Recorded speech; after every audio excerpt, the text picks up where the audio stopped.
नमस्कार जय जगन्नाथ शुभ सकाळ आशा करुच्ची समस्ते भलरे अछंती। आज सकाळटा गोटे बहुत सुंदर चढ़ई सहित मोर आरंभ होती। देखु ये गार्डन रे बहुत चढ़ई आसे। चढ़ईर जो किचिर मिचिरी शब्द हुए मत बहुत भल लगे शुणा को। चढ़ईटी को देखि सारा बहुत ठंडा हवा कारण मु खरारे छिड़ा होके विटामिन डी सोक कली।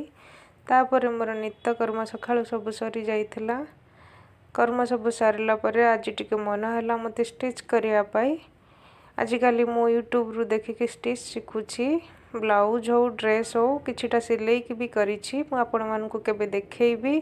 से दिन जो इलास्टिकटा मगई थी इलास्टिकटा यही कम आसूची मोर घरे बसिक मैं स्टिचिंग करुची।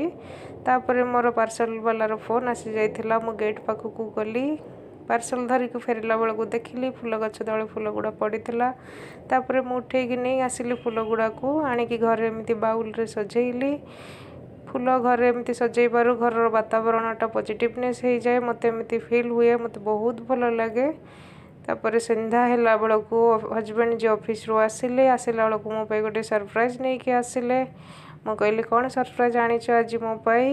मु सरप्राइज पाई बहुत खुशी हो जाइली। तापर सरप्राइज खोलिकी देखला बेल को बाहरला बकलावा मु फर्स्ट टाइम खाइली। एटा सब जगह मिले एक्चुअली सत कथा कहया गले आ यार टेस्ट ठीक ठाक थिला। तो आपण माने के खाई कि नहीं कमेंट करके जनइबे। आज ब्लॉगटा ये रखुची। बाय।